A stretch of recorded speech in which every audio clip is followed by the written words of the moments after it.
बच्चों, चलिए प्रश्न को देखते हैं। तो दिया गया प्रश्न है कि CFSE क्रिस्टल क्षेत्र विपाटन ऊर्जा डेल नोट का परिणाम समन्वय एंटिटी में डी कक्षकों के विन्यास से संबंधित हो सकता है क्योंकि विकल्प ए है यदि del naught less than P विन्यास T2G TEG1 बराबर कमजोर क्षेत्र लिगेंड तथा उच्च संकरण संकुल होता है। यदि del naught greater than P विन्यास T2G3E1 बराबर प्रबल क्षेत्र लिगेंड एवं निम्न चक्रण संकुल होता है। विकल्प सी है यदि del naught greater than P विन्यास T2G4EG0 बराबर प्रबल क्षेत्र लिगेंड तथा एवं उच्च चक्रण संकुल होता है। विकल्प डी है यदि डेल नॉट बराबर पी है विन्यास T2G4EG0 तथा प्रबल क्षेत्र लिगेंड एवं उच्च चक्रण संकुल होता है।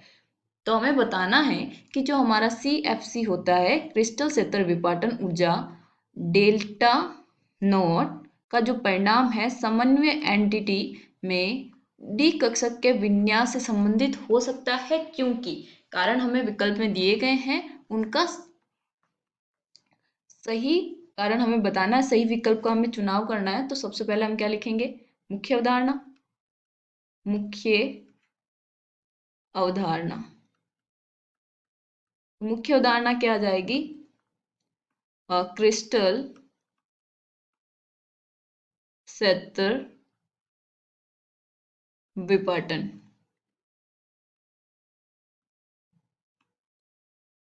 अब हमें पता होना चाहिए कि क्रिस्टल क्षेत्र विपाटन होता क्या है और वो डी कक्षक में किस प्रकार से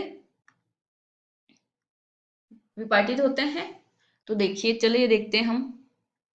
तो क्रिस्टल क्षेत्र विपाटन होता है क्या है? क्रिस्टल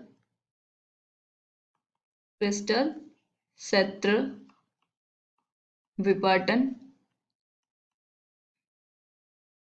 क्रिस्टल क्षेत्र विपाटन में क्या होता है कि जब हमारा केंद्रीय धातु परमाणु लिगेंड के साथ बंध बनाते हैं तो अब उसमें क्या होते हैं कि हमारे डी कक्षक में भी क्या होते हैं? इलेक्ट्रॉन होते हैं। अब वो किसी न किसी कक्षक में उपस्थित होंगे डी के में। तो अब जैसे ही हमारा कोई लिगेंड आ रहा है तो वो अक्षीय आ रहा है या अक्षीय आ रहा है, तो उस पर निर्भर करता है कि हमारे पास जो बनने वाली संरचना है वो कैसे बनेगी और लिगेंड किस प्रकार से हमारा धातु परमाणु के साथ बंध बना रहा है।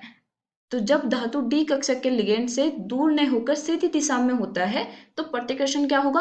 अधिक होगा। तो इस प्रकार से क्या होगा, जैसे कि हमारे पास डी कक्षक है तो डी कक्षक कौन कौन से होंगे?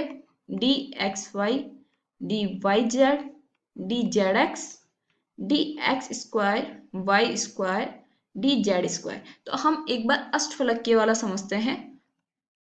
अष्टफलकीय अष्टफलकीय में क्या होगा कि जो डी कक्षक क्या है? ये है हमारे डी कक्षक। ये D X Y, D Y Z और डी जेड एक्स है। ठीक है।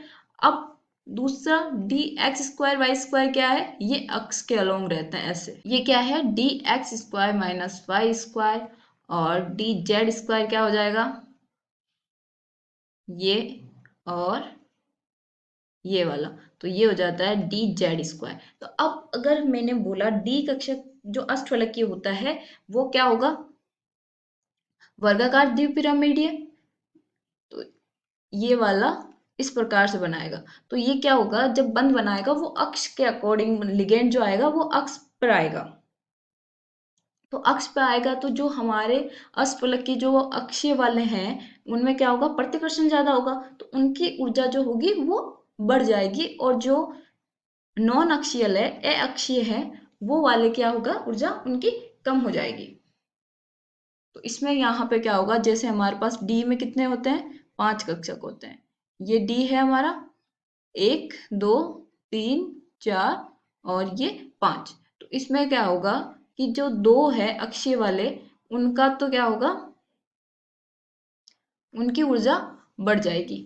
तो यहाँ ऊपर जो होंगे 2 कक्षक ऊपर चले जाएंगे ये वाले, और 3 आ जाएंगे नीचे, जिनको हम क्या नाम देते हैं, इसको हम ईजी देते हैं, इसको हम T2G देते हैं। ठीक है, और ईजी में कौन कौन से हैं, एक तो dx² y² आएगा और dz² होगा, और इसमें कौन सा होगा, xy dyz और dzx। तो ये होंगे 3।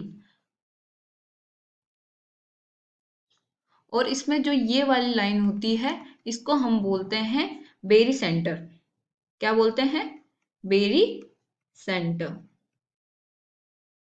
और जो इसके बीच की जो ऊर्जा होगी ये वाली होती है हमारी 3/5, किसके लिए, अष्टफलकीय के लिए, क्योंकि फिर चतुष्फलकीय और जो वर्गाकार होगा उनके लिए अलग आएगी।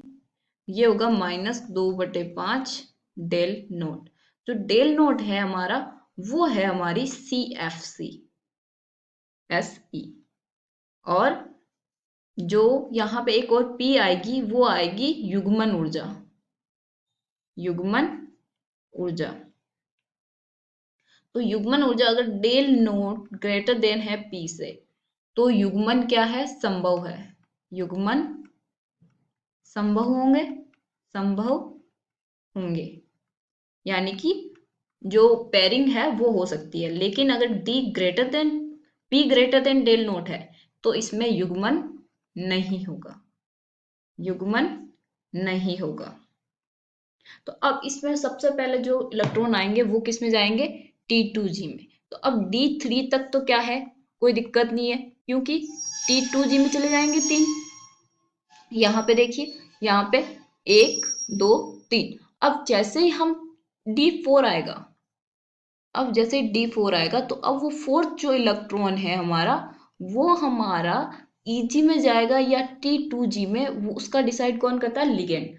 अब अगर हमारा लिगेंड है, लिगेंड वो अगर परबल है,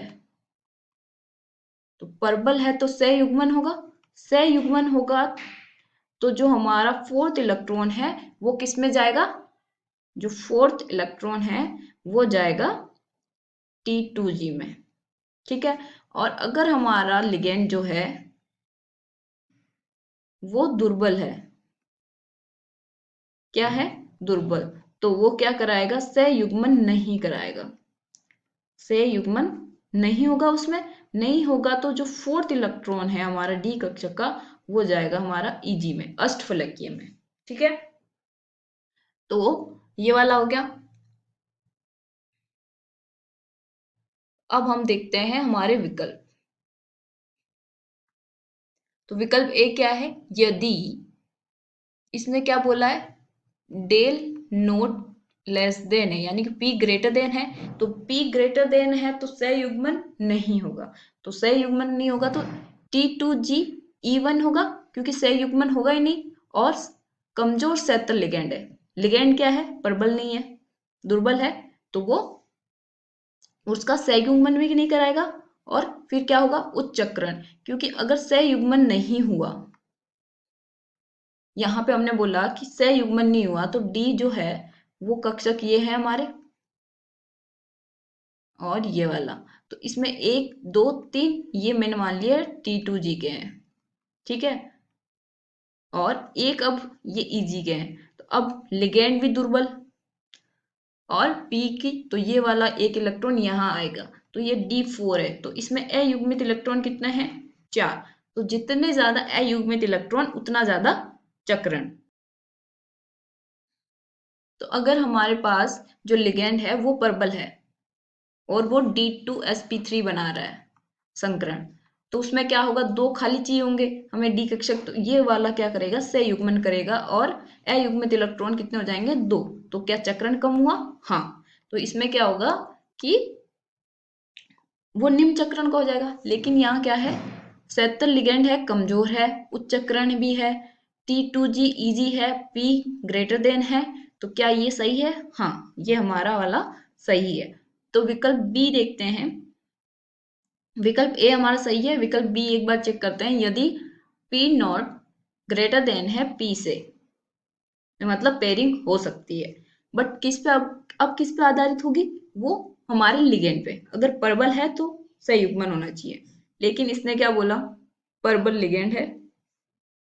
निम्न चक्रण कैसे, क्योंकि इसने तो क्या बोला है T2G3E1, इसका मतलब इसमें अयुग्मित इलेक्ट्रॉन कितने हैं, 4। और परबल है तो यहाँ पे 0, इसका आना चाहिए था T2G4E0, Eg0, क्योंकि ये संयुग्मन होगा, परबल है। तो ये वाला क्या हो गया, गलत। अब यदि P not greater then P है, विन्यास T2G4E0 बराबर परबल क्षेत्र, परबल है, डेल नॉट ग्रेटर देन भी है, तो इसका मतलब सहयुग्मन होगा, तो ये वाला भी सही है। लेकिन उच्च चक्रण होगा क्या, नहीं, क्योंकि जब Eg आ रहा है, 4 आ रहा है, तो इसमें क्या होगा, ये वाला है,